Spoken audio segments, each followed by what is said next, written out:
부분에서 감찰을 통해 명분을 더 쌓은 뒤 최고 수위의 징계 카드까지 고려하시지 않을까 생각됩니다.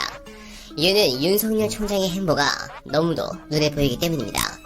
자, 최초 검언 유착 당시 수사 지휘권에 대해서 대검은 법무부 장관의 지시를 수용하면서 형성권이라는 말을 들고 나왔습니다.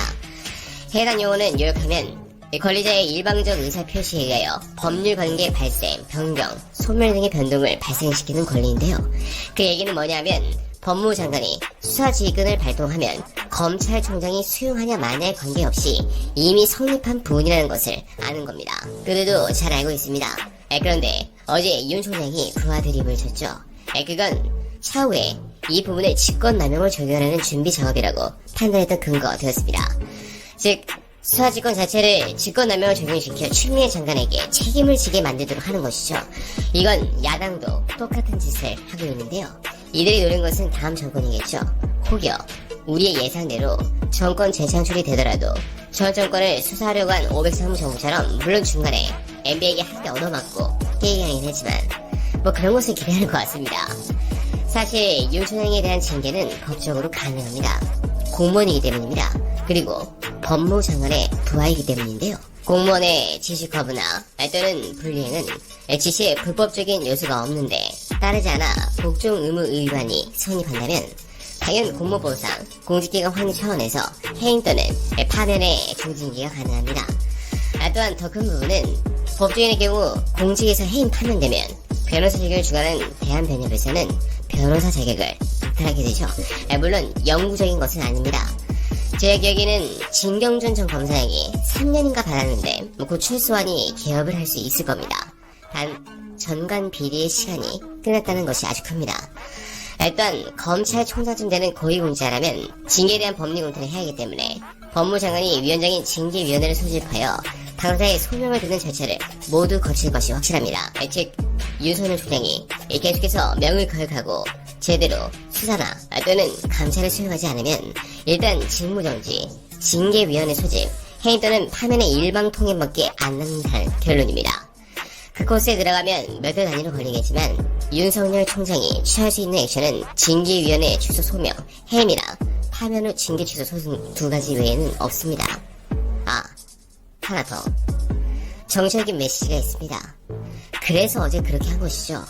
모르긴 몰라도 차기 대선 후보 지지율에서 야권적 지지율 1을 더 확고하게 가져갈 것입니다.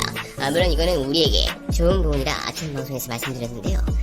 해당 부분은 추미애 장관의 행보가 기대될 정도로 매우 냉정하게 현 상황을 보고 있으실 것이라 확실합니다. 이유는 추미애 장관의 포석이 매우 강력하고 또한 그 끝은 결국 윤 총장이 지옥문으로 들어가는 길을 안내하고 있기 때문인데요. 추미애 법무부 장관은 라임 사태와 관련해 검사들의 비리를 은폐하거나 야당 정치인에 대한 봐주기사를 했는지를 조사하기 위한 법무부와 대검찰청의 감찰부 합동감찰을 지시했습니다.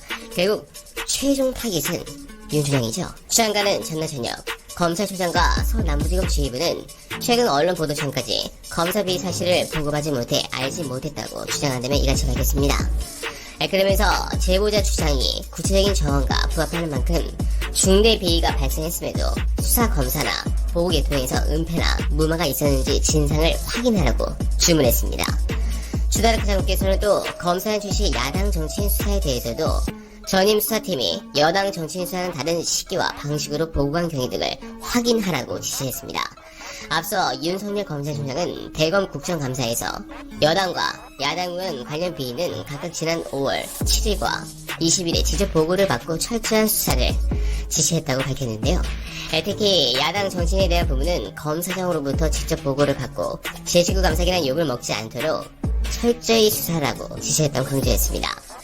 검사 로비 의견 대선 언론 보도를 접하자마자 서울 남부지검장에게 철저한 조사를 지시했다고 덧붙였습니다. 네, 이 부분은 어제 JTBC 보도로 사실 밝혀졌습니다.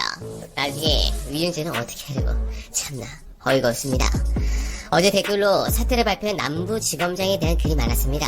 아니 짜연파 날리고 최근 인사권 행사로 온 인물인데 언론에서도 추하입니다 이랬던 사람인데 왜 그렇습니까? 라고 말씀하신 분들이 많습니다. 심플하게 간단합니다. 검사이기 때문입니다. 검사들의 꿈은 검사입니다. 이유는 높은 직책에 대한 부분으로 인해 퇴임 후 이래서 2년간 정관비를 엄청난 돈을 벌기 때문입니다. 거기서 중요한 것은 평판입니다. 그래서 늘 검찰총장 후보자에 대한 프로필과 내부 구성원들의 평가를 들어보면 항상 인품이 좋은 평가를 받는다. 뭐 이런 사람들이 올랐었죠. 즉 자기 식구를 공격하면 변호사 개업을 해도 정관 여부를 받기 힘듭니다. 가뜩이나 민주당이 180석으로 법 개정도 예고했고 공수처와 검경수사권 조정으로 인해서 이제 그 부분도 깨지게 생겼습니다. 그러니까 빨리 나간 것이 아닐까 합리적 의심이 됩니다. 이제 시간이 얼마 안 남았죠. 수사기관과 기소하는 기관이 달라졌을 때 상호